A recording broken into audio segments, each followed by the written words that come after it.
Olá, boa noite a todos. O Frente a Frente começa agora na Rede Vida. O nosso entrevistado desta sexta-feira é Dom Luiz Carlos Dias, bispo de São Carlos. Dom Luiz Carlos foi ordenado sacerdote em 5 de abril de 1991. Pertence ao clero da Diocese de São João da Boa Vista. Cursou Filosofia e Teologia no Centro de Estudos da Arquidiocese de Ribeirão Preto. Foi nomeado bispo auxiliar de São Paulo no dia 16 de março de 2016. A ordenação episcopal aconteceu em 7 de maio de 2016. Em 20 de outubro de 2021, Dom Luiz Carlos foi nomeado pelo Papa Francisco como 8º bispo da Diocese de São Carlos, que assumiu no dia 18 de dezembro. Boa noite, Dom Luiz Carlos. Muito obrigado por ter aceito o convite da Rede Vida de participar do Frente a Frente hoje. Boa noite, Lu. Boa noite a todos que nos acompanham neste momento. É com grande alegria que venho aqui hoje participar deste programa aqui, nessa importante rede de televisão aqui da nossa igreja, que tem prestado um serviço imenso à evangelização. Então, a gratidão pelo convite, é com muita alegria que aqui estou hoje. Dom Luiz Carlos, recentemente a Diocese de Jaú, que pertencia à Diocese de São Carlos, foi desmembrada. Como que fica esse processo, que foi um processo longo, né? E qual é a vantagem de se desmembrar uma diocese? Bom, primeiramente falando um pouco a respeito do processo, né? Um processo iniciado já antes do ano 2000, tem quase 30 anos. Na época, Dom Joviano Lima Júnior, que era o arcebispo, então ele já por 3 anos ou mais trabalhou junto ao clero da Diocese de São Carlos essa proposta de criação da Diocese de Jaú, dado primeiramente ao tamanho da diocese, né? Compreendendo Jaú, que era composta por 29 cidades, hoje, já antes desta divisão, com 125 paróquias, quase 200 padres, né?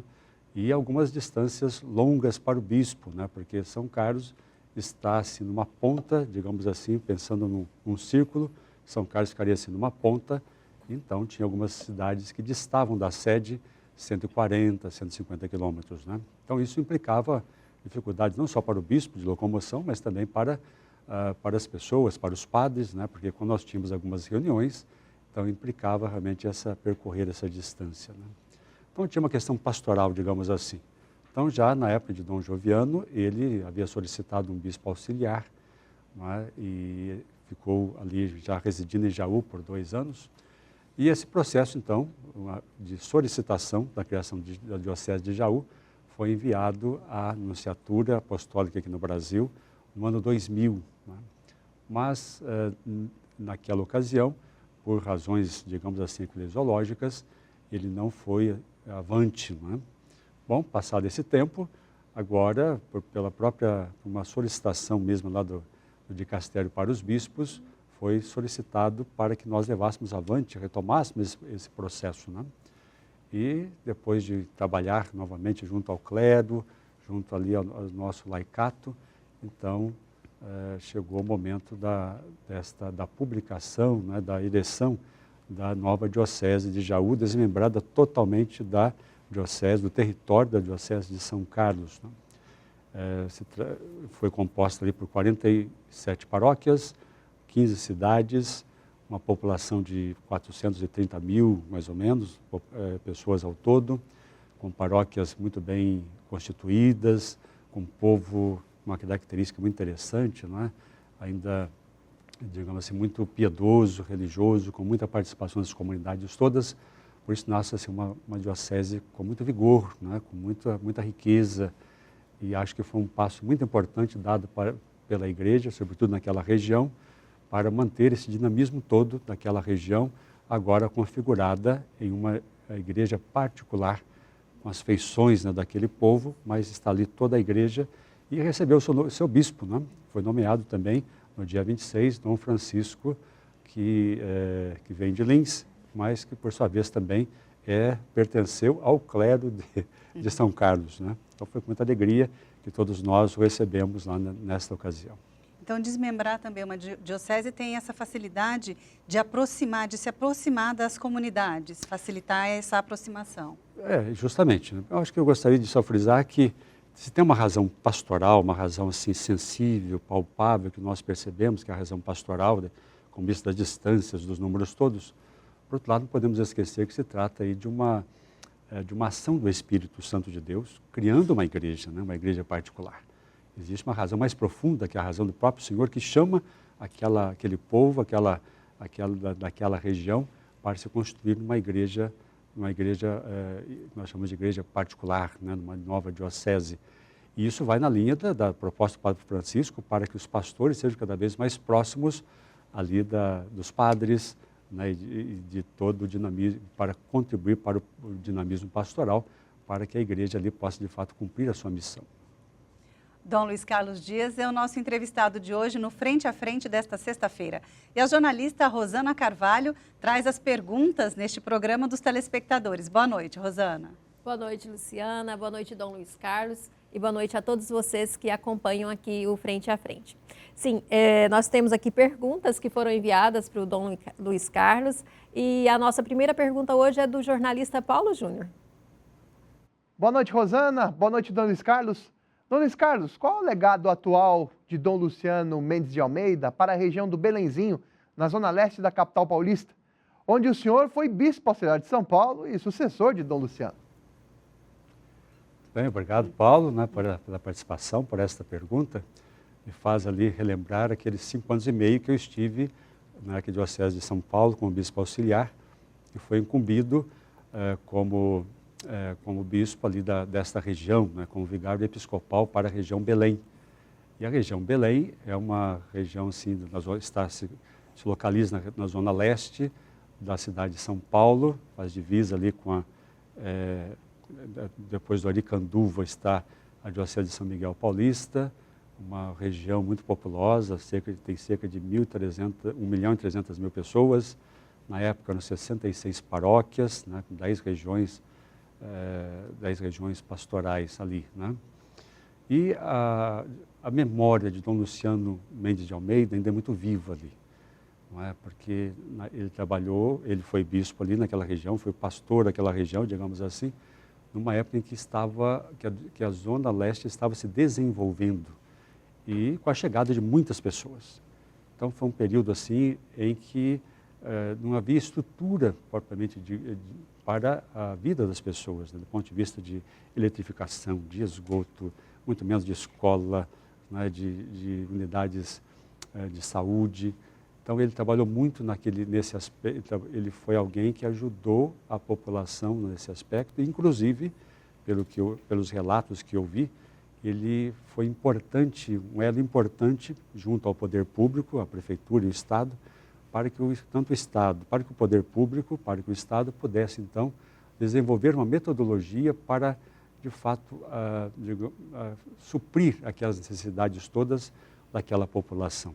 Então, ele teve um trabalho social muito importante, e mais que isso, evidentemente, deixou o seu legado do ponto de vista de um pastor que deu a vida para aquelas pessoas, né?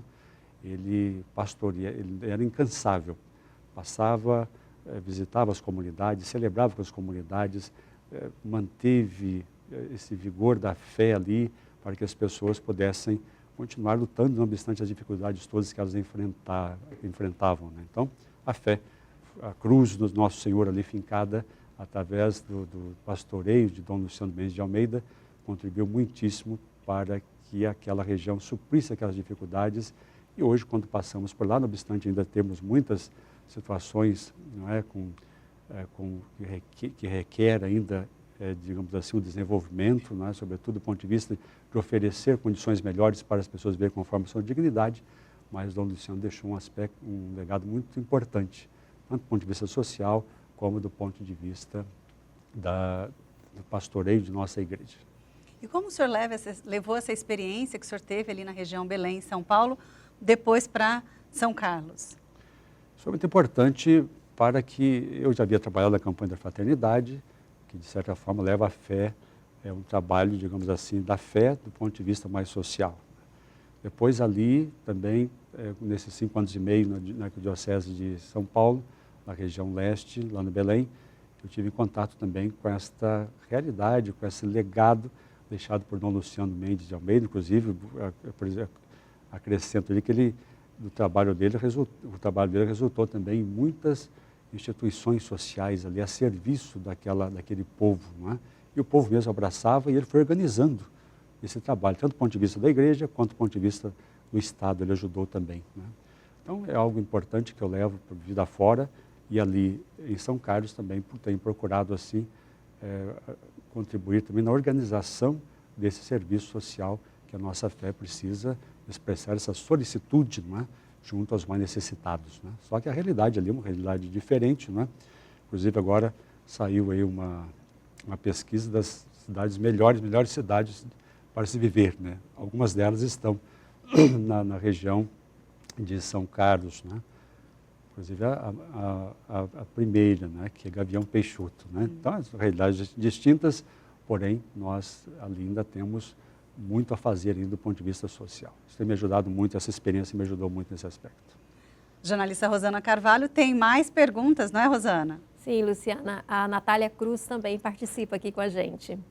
Boa noite, Dom Luiz Carlos. Meu nome é Natália da Cruz Muti e eu gostaria de saber como que eu faço para melhorar minha prática de rezar durante esse ano de oração. Precisamos rezar, né? O Papa Francisco, então, instituiu o ano Da oração. O ano da oração, precedendo este ano jubilar, né, que vem, que será celebrado no próximo ano, 2025. Né? Não nos esqueçamos de uma coisa, né, respondendo ao jornalista, como também a todos, que a oração passa por algo que precisamos descobrir, né? É a relação. Oração, em primeiro lugar, é relação. É uma relação que nós estabelecemos com Deus, né? E dentre as nossas relações todas, aquela que é fundamental, que é maior. Relação com Deus, que abre-nos, de fato, que abre para nós assim, um horizonte imenso, né? E nos leva ao encontro com Deus vivo, né? Então, muitas vezes a nossa oração acaba sendo, para nós mesmos, parece que infrutífera, parece que ela não resulta em muita coisa, mas, em primeiro lugar, o primeiro passo é isso, descobrir Deus, uma relação com Deus, com alguém que nos ama, que nos convida a amá-lo, e ela precisa ser, então, cultivada diariamente, né? E a oração, às vezes nós, não sei, alguns vícios na oração, um deles é pensar que nós precisamos sempre pedir coisas a Deus, né? Não, a oração, em primeiro lugar, é algo para nós, para nos transformar. E transformar, sobretudo, o nosso interior. Nosso interior aqui, às vezes, é um amálgama, né, de sentimentos, de situações contraditórias, né, de experiências de alegria e de tristeza, né, de sentimentos contraditórios, assim. E, às vezes, aqui fica um vulcão, assim, né, fica algo a ponto de explodir, né? Então, se nós, de fato, rezamos, olhando para o Senhor, ouvindo Sua palavra, o primeiro resultado é uma pacificação aqui interior. Olha. Então, a oração, em primeiro lugar, é para nos transformar, né? E, sobretudo, para que nós tenhamos, resumindo um pouco as coisas, né, o sentimento de Jesus Cristo. Né? O sentimento de Jesus, em primeiro lugar, é o sentimento filial. Jesus rezava, e muitos, nós temos vários momentos, né, que são relatados pelos evangelhos, que pontuam Jesus rezando, orando junto ao Pai. Então, se nós descobrimos a Deus, descobrimos a nossa filiação, descobrimos um Pai que nos ama, que é bondoso, que é misericordioso, que nos ama com amor incondicional. Então, essa oração devemos realmente nos ajuda a viver essa filiação e crescermos, deixando que o Espírito Santo suscite em nós o espírito filial, qual que é o principal? É a obediência. A obediência ao Pai, ao seu projeto. Aí vamos percebendo que a nossa história é uma história de fato de amor. Deus faz conosco uma história de amor, de realização com cada um de nós e nos mima com muitos detalhes, que às vezes quem não está conectado, aí, digamos assim, com o Senhor, nem se apercebe, né? Então a oração vai aos poucos nos levando a ter esse espírito filial, que é o mesmo espírito de Jesus, o espírito de obediência, e nos retira de nós mesmos, né? E ajuda a romper aquilo que nos prende dentro de nós mesmos, nos ensimesmando, né? Fazendo com que nós olhemos só para dentro de nós mesmos, né?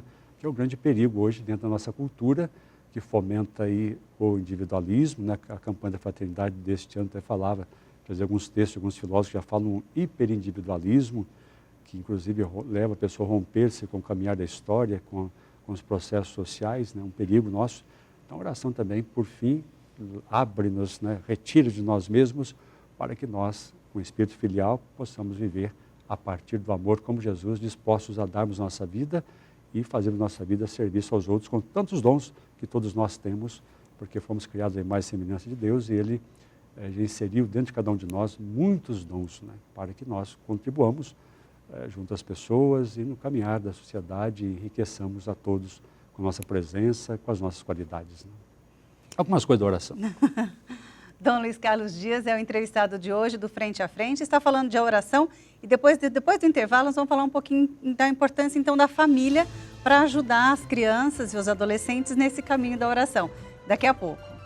Frente a Frente desta sexta-feira recebe o bispo de São Carlos, Dom Luiz Carlos Dias. E no bloco anterior, Dom Luiz Carlos estava falando sobre a oração.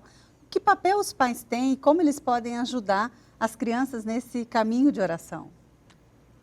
É uma pergunta assim, muito importante, né? Sobretudo para as famílias, evidentemente. Mas eu gostaria de, em resposta aí à sua pergunta, de ir lá atrás, pensar algumas coisas da minha história, né? Lá atrás. Então, primeiramente, eu me lembro assim, olha, que todas as vezes, ainda muito criança, né, das imagens, mais tenras imagens que eu tenho vivas aqui na memória, dentre elas é quando eu ia para a casa da minha avó, mãe do meu pai, e junto com primos e primas, né? E a avó, claro que acolhia com alegria todos nós, dava uma vitamininha, alguma coisa, e nos levava ali, nos colocava numa mesa, ou sentados no chão, alguma coisa assim, e já começava assim a tomar algumas orações que ela ia nos ensinando, e queria que nós decorássemos aquelas orações. Evidentemente que dentro dessas orações, Ave Maria, Salve Rainha, Pai Nosso, na oração de súplica do Espírito Santo, todas essas orações aprendi lá com a minha avó, ainda muito criança. Não é? Depois também, na minha casa, me recordo assim que, lá em Caconde, eu nasci numa cidade chamada Caconde, então tinha lá a paróquia dedicada à Imaculada Conceição e tinha uma capelinha, não é? Com a imagem de Nossa Senhora da Imaculada Conceição, e passava mensalmente, ou às vezes, mais ou menos assim, né? E aí minha mãe nos colocava todos de joelho para rezar o terço. E fazia, porque eu era mais velho em casa, sempre eu rezava ali um mistério, alguma coisa assim, né? Ia dividindo assim, aqueles momentos de oração. Então, eu começo a responder dessa forma, com alguns exemplos da minha vida e como foi importante isso para mim, né? Então, aquilo que se aprende em casa, né? Hoje nós estamos num período assim, diante de uma problemática, que às vezes nós estamos entrando num período de terceirizar muitas coisas, e coisas fundamentais, até os pais mesmos fazem isso, né? Eu vejo assim, às vezes nas catequeses das paróquias, os pais às vezes levam o filho, né? Depois vão embora, ou às vezes na missa, deixa o filho ou a filha ali na igreja para ir à missa e vão embora, né?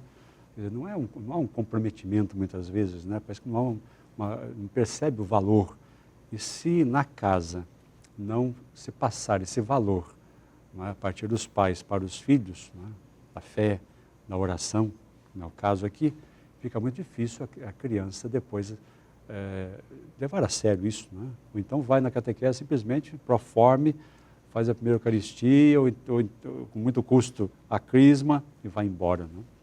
E se recordarmos um grande exemplo para todos nós sobre família, que é a família de Nazaré, aquele episódio que Jesus, né, foi ao templo, numa das peregrinações de Maria e José, da Sagrada Família, a Jerusalém, ao templo. Foram embora e a caravana foi, né, depois de 3 dias, cadê o menino Jesus? Cadê Jesus? Né? E ele, depois retornaram, o encontraram ali, junto aos doutores da lei, empenhado, preocupado, né, ali em discutir questões, né, da palavra de Deus, né? E quando Maria o interroga, ele responde, olha, a senhora mesmo ensinou que preciso cuidar das coisas do meu pai. Foi a resposta de Jesus, né? Ou seja, Jesus aprendeu em casa o valor da oração, em casa o valor de uma participação de uma celebração comunitária como essa, de crescer do ponto de vista do conhecimento da palavra de Deus, né, de viver a palavra de Deus, né? Então, o primeiro grande exemplo é justamente esse, né? E agora os pais precisam ajudar as suas crianças, né, do ponto de vista da metodologia também, né? Hoje, quem sabe, através dos celulares, dos meios digitais aí tão apreciados por todos nós, sobretudo pelas novas gerações, quem sabe ali passando algumas orações para eles, que deve ter até alguns, não só oração escrita, mas algumas coisas animadas, né? Então tem que realmente se desdobrar, mas sobretudo passar o valor da oração e exigir até às vezes, né, que o filho reze e rezem, sobretudo ao redor da mesa, rezem juntos uma oração familiar, né? Algumas dicas que me ocorrem agora, né? Quem tem a oportunidade de conviver com os avós e com os tios também, às vezes muitas crianças têm essa oportunidade. É uma opção também de ajudar, Dom Luiz Carlos. Sim, como eu falei, citando aqui o meu exemplo, né? Como isso é importante, né? Porque nós precisamos ter climas, né? Momentos que reforcem essa espiritualidade, né? A importância da espiritualidade, né? E nem sempre isso é colocado na agenda, né? Se olharmos para a agenda das crianças hoje, é balé, é o inglês, eu não sei o que, atividades extra classe, né? Extra escolares, mas todas muitas vezes ligadas a alguma atividade que vai enriquecer a pessoa, só do ponto de conhecimento, de algumas outras habilidades, mas vão se descuidando daquilo que é essencial, né? Que é essa relação com Deus, descobrir realmente Deus desde a mais tenra idade, isso é fundamental. A jornalista Rosana Carvalho tem mais perguntas hoje, né, Rosana? Sim, eu tenho, mas antes eu quero só ressaltar aqui, o Dom Luiz Carlos falava sobre exemplos. E eu, quando pequena, a minha mãe me ensinou a rezar Salve Rainha. Hoje ela não está mais aqui comigo, mas sempre, não existe uma única vez que eu reze Salve Rainha que eu não me lembre dela. Então, a importância que é, né, dos adultos. E quem participa aqui agora com a gente é a Joyce. Dom Luiz Carlos, eu gostaria de perguntar para o senhor qual é a relação entre a oração e o discernimento espiritual. O discernimento espiritual é fundamental para nós, né? Quantos santos, né, que têm uma espiritualidade voltada para o discernimento, né, na sua teologia, na sua vida. Isso é legado para nós, né? As Sagradas Escrituras mesmo sempre nos levam a esse discernimento, né? O discernimento é algo, digamos assim, é um instrumento de quem não é robotizado, né? Vamos lembrar isso, né? Porque o Senhor nos concede a liberdade. Na espiritualidade que nós vivemos, nós a vivenciamos do ponto de vista da nossa liberdade, né? Então, não obstante termos lá, por exemplo, os mandamentos, precisamos aplicá-los. Não obstante algumas passagens bíblicas que às vezes até tocam o nosso coração, que estão aqui dentro, mas elas precisam ser aplicadas na vida concreta, no dia a dia. E tudo isso implica esse discernimento, né? Para que nós possamos, no nosso dia a dia, nos empenharmos em nos mantermos sempre como pessoas de fé, como pessoas, filho ou filha de Deus, como discípulo, discípula de nosso Senhor Jesus Cristo, né? E não é simples, né? Se nós olharmos para a nossa realidade, para a nossa vida, muitas vezes aquilo que é bom, que não é bom, está travestido ou revestido, não é, de uma roupagem do que é bom, não é? Então esse discernimento nos ajuda a discernir o que é bom verdadeiramente daquilo que muitas vezes é revestido de coisas boas, não é? Então nas opções nossas de vida, como isso é importante. Às vezes tem algumas pessoas que nos alertam, olha, não, isso não é assim. Não, está bom, eu estou vendo isso. Quer dizer, a pessoa parece que realmente está ali num momento em que ela não é capaz de enxergar as coisas realmente, né? Com amplitude. Né? Então, esse discernimento nos ajuda a percebermos, a distinguirmos o que é bom verdadeiramente e aquilo que não é. Aquilo que é bom verdadeiramente sempre vai gerar realização, vai gerar alegria. Muitas vezes pode até passar por um momento assim digamos assim, de deixar algumas coisas, de renúncias, mas algo bom que vai realizar a pessoa, né? Então, distinguir entre o que é bom e o que é mal na nossa sociedade atual não é muito simples, né? Vamos colocar um exemplo aqui. Quem sabe, digamos assim, colocar um celular na mão de crianças, por exemplo. É algo bom ou não é? Não é? Pode, evidentemente, que ela pode ser um instrumento para que ela até que seja um auxílio na escola, mas, por outro lado, abre um campo aí de acesso de muitas coisas que pode ser que não seja momento para ela ainda. E o pai, às vezes, ou a mãe não estará ali cuidando. Então, discernimento como nos ajuda, não é? E depois, na nossa vida moral também, é o discernimento. O que devo fazer, o que não devo fazer, né? Então, é fundamental o discernimento na nossa vida para que nós possamos realmente nos encaminhar em meio a tantas situações complexas, desafiadoras, a nossa fé, para que nós nos mantenhamos assim fiéis ao chamado do Senhor, né, para percorrermos o caminho da justiça do reino. Né?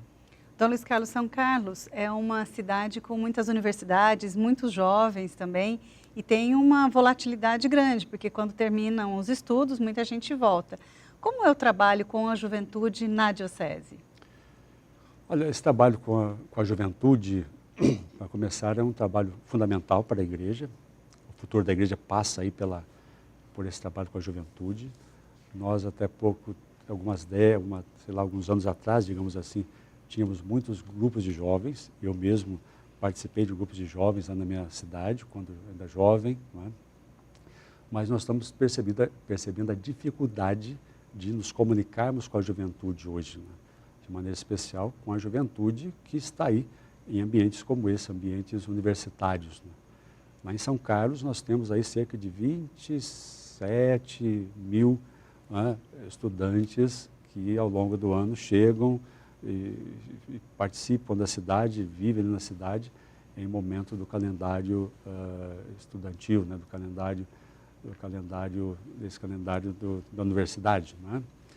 E temos dificuldades, né? Por mais que tenhamos padres, um ou outro, 2 padres que trabalham efetivamente, procuram trabalhar efetivamente com essa realidade, mas nós vemos que os resultados nem sempre são fáceis, né? E aqui está algo que é importante para a igreja nos dias de hoje, né? Quer dizer, procurar caminhos, né? Nos desafiam para buscar caminhos para tornar a nossa linguagem e o anúncio do Evangelho, de fato, boa nova a todos, né? Conforme a sua realidade, conforme aquele momento que a pessoa vive. Né? Então, é um desafio que se coloca para nós temos tentado enfrentá-lo, mas hoje nós estamos aí também com muitas dificuldades, não obstante termos algumas iniciativas, algumas propostas, tanto ali como também Araraquara, que é uma cidade que tem uma população estudantil muito grande. Né? Inteligência artificial, mídias sociais, elas também podem, essas novas tecnologias, né, que não são tão novas assim, também podem ser usadas a serviço da igreja, como o senhor estava falando, com as crianças, de repente de trazer alguma coisa lúdica e com os jovens também. O senhor acredita que esse possa ser um caminho para atrair esses jovens para a igreja? Realmente pode sim, né? Inclusive nós temos daqui a pouco teremos nosso santo, né, Carlos Acutis, né, que já é considerado padroeiro da internet, né? E ele, com a sua juventude, né, com seus dons, ele pôde evangelizar, ele apontou caminhos, descortinou caminhos para a evangelização neste meio digital, né, nesse meio desse mundo da internet. Né? Então, há muito o que se fazer ainda. Então, vejo assim, temos aí algumas experiências lá na nossa diocese com alguns jovens que estão até dispostos, estão já desenvolvendo algumas coisas nesse sentido. Né? Até a nossa catedral ali, nós temos um projeto ali de colocarmos alguns pontos, né? Algumas pessoas vão chegar lá e vão poder ter acesso à história de um santo, algumas coisas referentes ao catecismo da igreja, por exemplo, do ponto de vista dessa interação aí com o meio eletrônico. Né? Há muitas possibilidades, né? E o Papa Francisco tem pedido aos jovens que nos ajudem nesse aspecto. Né? Então, acho que compete a nós darmos esse impulso e deixarmos que eles façam, porque eles, por excelência, conhecem, sabem utilizar dessas ferramentas todas, né? Tanto dos smartphones, como também aplicar inteligência artificial, que é algo que está chegando e não tem como segurá-la. Né? E temos que usá-la da melhor maneira possível, sobretudo para o nosso propósito de evangelização, que é a missão da igreja. Né? Rosana, temos mais perguntas? Sim, nós temos aqui agora a pergunta do Matheus Lopes. Boa noite, Dom Luiz, tudo bem? Minha pergunta é, Qual o papel da igreja perante o período eleitoral e o voto consciente? Muito obrigado. Nós estamos aí. Ano eleitoral, ano né? eleitoral, né? Estamos chegando aí no período de eleições, daquelas que são as mais acirradas, né? Nas cidades, né? Experimentamos isso, que são aquelas por cargos, cargo de prefeito, cargo de executivo e também do legislativo, aí, da eleição dos vereadores. São mais acirradas, primeiramente é isso, né? Então, nós estamos hoje num período em que há uma polarização do ponto de vista político e, infelizmente, isso não contribui para um adequado debate sobre aquilo que, de fato, deve ser objeto, né, de tratativas desse período eleitoral, né? Então, a primeira coisa que nós precisamos trabalhar é justamente isso, tentar alertar a partir das nossas comunidades e, de alguma forma, também a sociedade, contribuímos para que os debates sejam do ponto de vista daquilo que edifica a sociedade, que edifica ou que vá em atenção, ou que vá ser resolução para as dificuldades mais ressentidas de uma população, né? Do ponto de vista ali do atendimento de residência, de atendimento de escolas, né? de oferecimento digamos assim, de condições melhores para a saúde, tudo isso, né?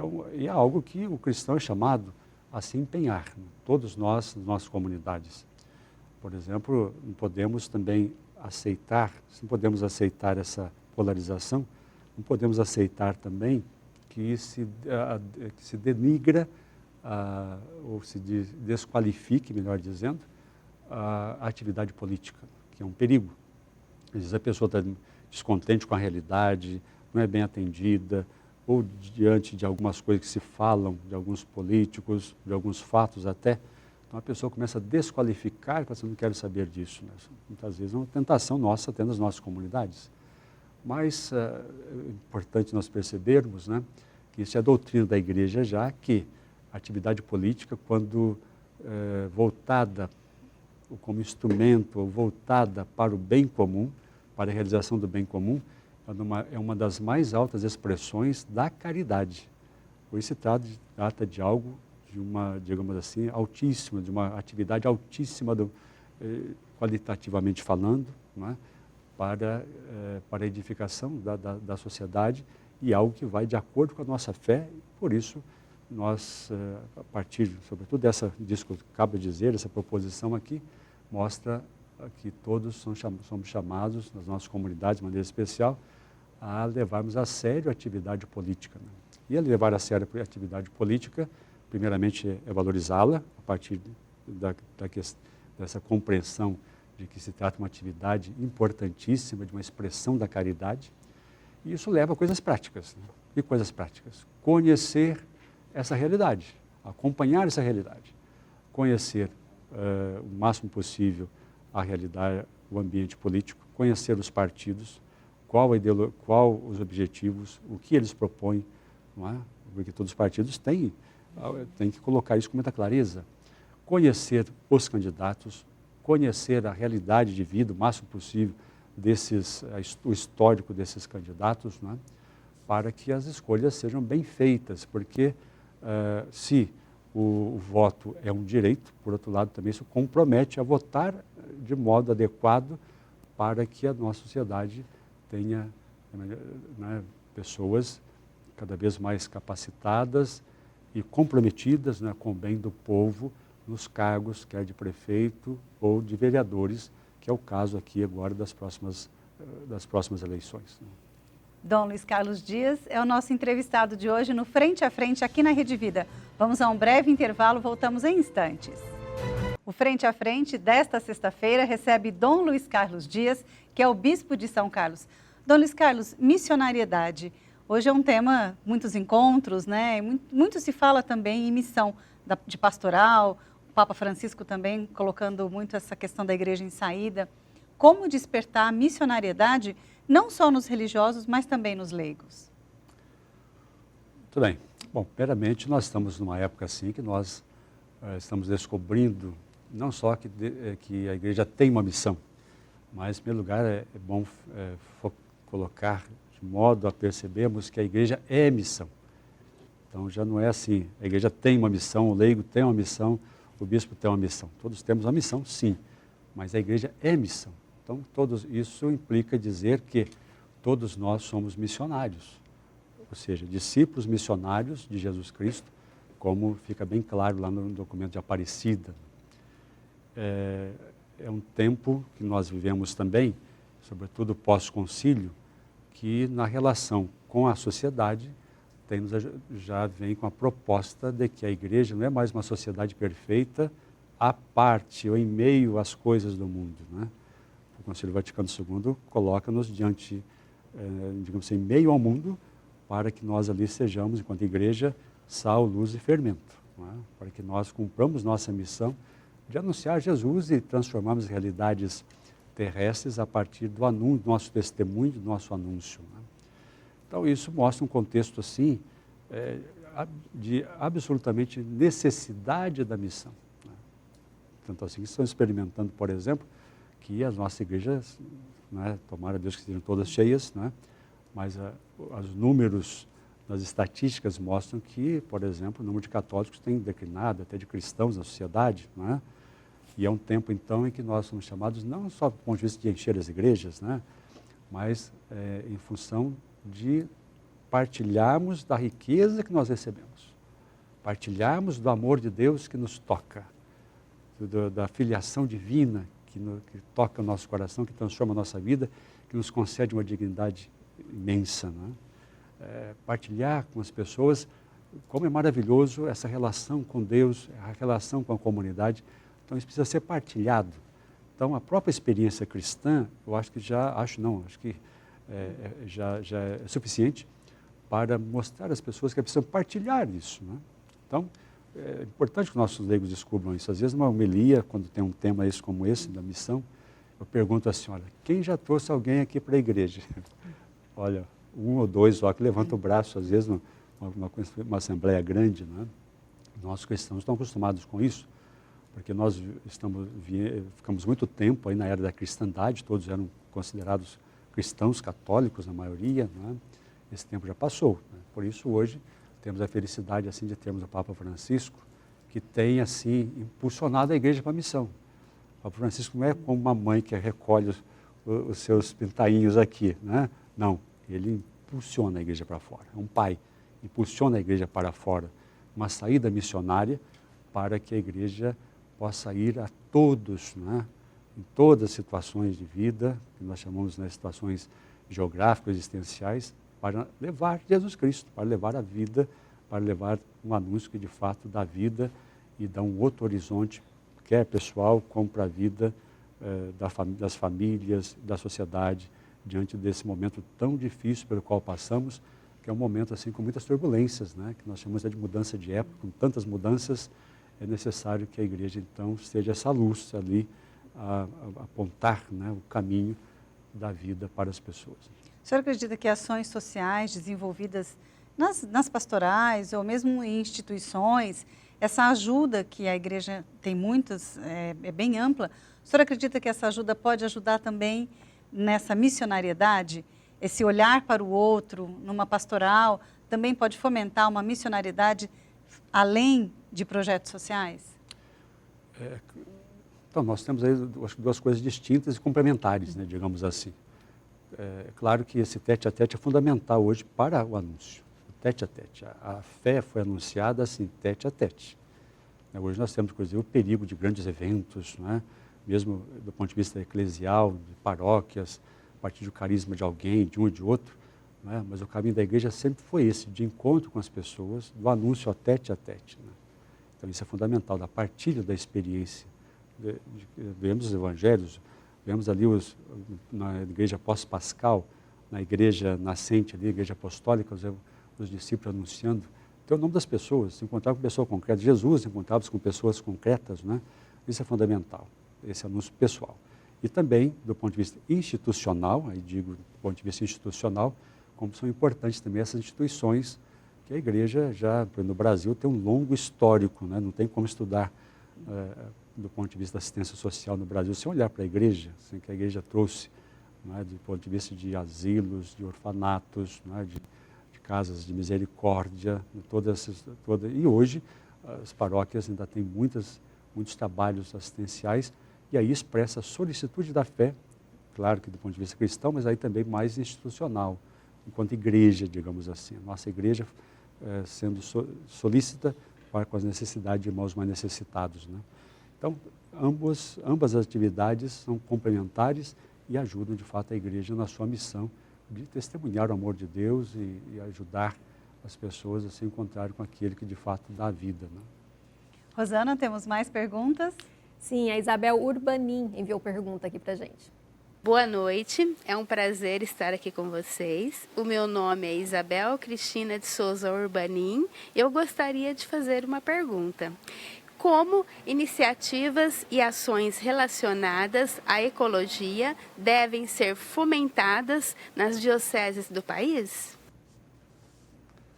Então, nós temos assim, olhando um pouco, por exemplo, a nossa igreja no Brasil.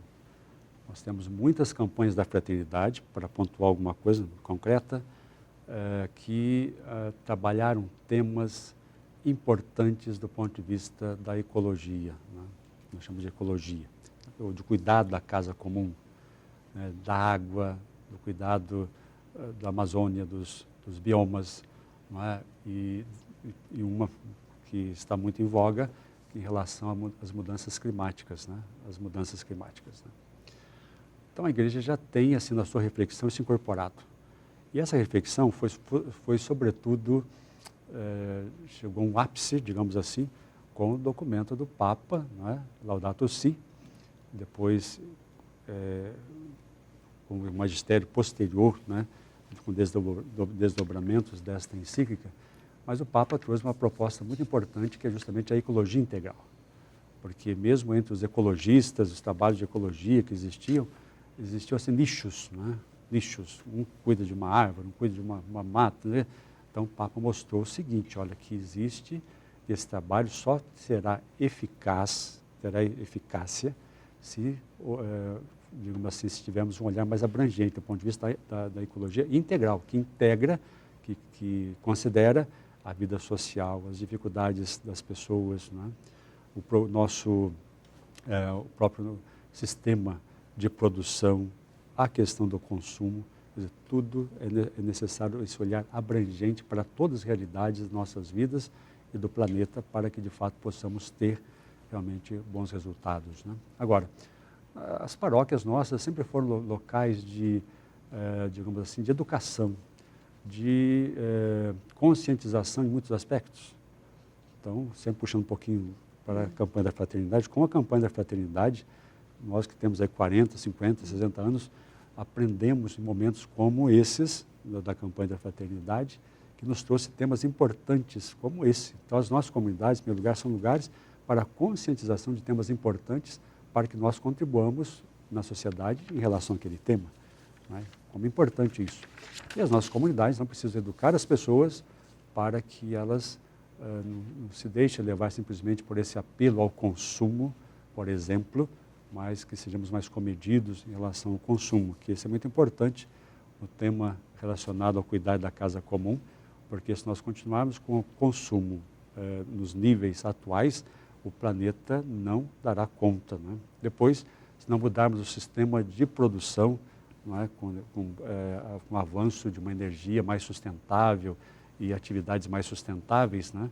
Infelizmente teremos aí uma camada que vai gerar um efeito estufa, que é aquilo que está realmente contribuindo ou inserindo no clima para que tenhamos essas modificações todas que nós estamos percebendo aí como que atentam contra a nossa vida, e de maneira especial quem sofre com isso são os mais pobres, né?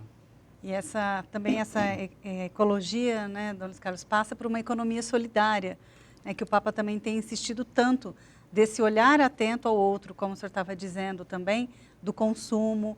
Como a igreja pode também trabalhar isso na realidade, dentro dessas realidades que o Papa tem chamado tanto a atenção, que é um nível global, mas que a gente também pode trazer para as dioceses ou para as cidades, né? Porque sempre tem alguma ação ali a ser feita. Sim, nós temos, por exemplo, a questão de uma economia solidária, né? Como que isso é importante, o Papa Francisco tem frisado isso, o nosso governo atual tem dado uma atenção também à economia familiar, né? A economia desse ponto de vista que sai um pouco dos grandes negócios, né? E são oportunidades para que as pessoas também possam gerar sua renda e de uma forma sustentável, né? Então, essa palavra sustentável, e que isso seja aplicado como princípio às nossas atividades todas, nos ajudam, vão contribuir muito para que nós, assim, ajudemos, né, a cuidar realmente da casa comum, num momento tão crítico como esse, como nós estamos experimentando já essas mudanças climáticas e os resultados disso na nossa vida concreta, né? Então, as nossas paróquias precisam ser também uma espécie de laboratórios do novo que passa pela solidariedade, que passa pela fraternidade, inclusive do ponto de vista aí da produção, do consumo. Por exemplo, lá em São Paulo mesmo tinham várias paróquias ali que coletavam óleo usado, que coletavam alguns objetos, né? E as pessoas ligadas, muitas vezes pobres, ligadas a esse trabalho, tinha lá alguns espaços, alguns barracões, separavam as coisas e depois encaminhavam e vendiam, né? Então, tudo isso são atividades pequenas, mas que dão um grande contributo para a sustentabilidade do nosso planeta e o cuidado da casa comum. Tem igrejas também, né, Dom Luiz Carlos, que promovem bazares de roupas usadas, mas que se não serve para algum, serve para outro. Essas ações também, lá em São Carlos, tem bastante desse tipo de ação? Nós temos algumas paróquias, sim, várias inclusive, que promovem esses bazares desse tipo, que também vai na linha, né, dessa, digamos assim, de contribuir para a diminuição do consumo e para que as coisas não se percam, porque podem ser usadas, quando eu era criança, por exemplo, né, eu acho que as roupas iam ficar para o irmão mais novo, sempre assim, reclamava até. Mas são coisas assim que eram práticas nossas, familiares, e que hoje vai caindo em desuso, mas que são realidades ou práticas que precisam ser, de fato, implantadas no nosso dia a dia para que nós não fiquemos à mercê deste consumismo que não nos ajuda e não ajuda o planeta, como está muito claro já. Dom Luiz Carlos, a nova Diocese de Jaú, né, os trabalhos vão começar no dia 7 de setembro, é isso? Eu queria que o senhor explicasse um pouquinho. Dom Francisco toma posse também como primeiro bispo, né? Como vai ser esse momento também?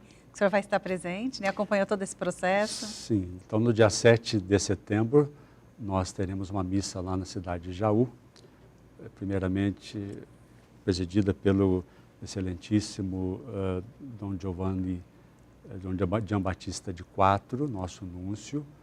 Ele estará presente e presidirá esta Eucaristia, na qual será então oficialmente erigida a Diocese de Jaú e também, na ocasião, tomará posse seu primeiro bispo, né, Dom Francisco Carlos. Primeiramente teremos na catedral a posse do bispo e depois no ginásio será celebrada a Eucaristia. Então, a partir dali, a diocese já começa a tomar forma, né? O bispo logo terá o trabalho de compor os conselhos, né? E os cargos, aqueles cargos importantes, né, necessários para o governo de uma diocese, como o vigário-geral, como chanceler, como coordenador de pastoral, como vigário judiciário, né? Tudo isso são, digamos assim, ações que o bispo deverá tomar quanto antes, né, para que assim a diocese comece a ter um governo, ter um ponto de referência e ele possa então contribuir ali com o seu ministério episcopal, para que aquele povo cada vez mais esteja animado e se coloque aí em missão para cumprir a sua missão, né? Claro que eu gostaria de dizer o seguinte, né, que se eu me alegrei, fiquei alegre, contente com toda a nossa Diocese de São Carlos, com esse passo, com a ereção da Diocese de Jaú,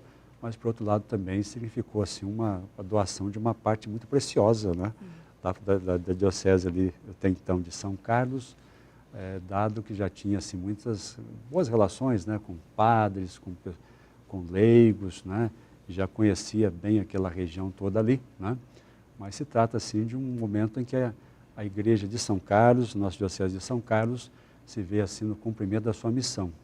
Porque a Diocese foi fundada em 1908 e depois dela já foram desmembradas, em 1928, a Diocese de Rio Preto, a Diocese de Jaboticabal e, recentemente, no ano de 2000, uma parte dela também foi concedida para a composição do território da Diocese de Catanduva. E agora, então, com Jaú, então, essa Diocese de São Carlos, então, se vê cumprindo a sua missão, né, ao longo desses 116 anos, 117 anos, né, com muita alegria. Então, um momento também de alegria para todos nós e para a Diocese de Jaú, a nova Diocese de Jaú, a qual nós desejamos todo bem e que ela tenha um dinamismo, tanto do ponto de vista da vivência da fé, como também desse dinamismo evangelizador do qual nós falamos aqui hoje. Muito obrigada, quero agradecer muito por essa conversa, Dom Luiz Carlos Dias, que aceitou participar do Frente a Frente nesta sexta-feira. Dom Luiz Carlos também presidiu celebração no Santuário da Vida. Muito obrigada, Dom Luiz Carlos. Foi uma alegria muito grande, né? Agradeço pelo convite, não é? Foi um momento assim, passou rápido, né? Batendo um papo aqui, nos ajuda a refletir um pouquinho e daqui também a vislumbrar a nossa Diocese de São Carlos, para a qual deixo assim, envio saudações e bênçãos, né? Para que cada vez mais ali estejamos também disponíveis ao Senhor e ao chamado que Ele faz a cada um de nós, né? Nos vemos assim cumprindo nossa missão aqui com a Diocese de Jaú, mas nós ali temos uma grande missão ainda de anunciando e testemunhando nosso Senhor Jesus Cristo. Gostaria de agradecer também a participação da jornalista Rosana Carvalho, trazendo as perguntas dos telespectadores. Muito obrigada, Rosana. Eu que agradeço por participar desse programa com tanta informação e obrigada a você também que participou aqui com a gente. Obrigada, Luciana. Obrigada, Dom Luiz Carlos. E a todos vocês que nos acompanharam, muito obrigada, uma boa noite, um ótimo fim de semana. Rede Vida, a boa notícia faz bem todo dia.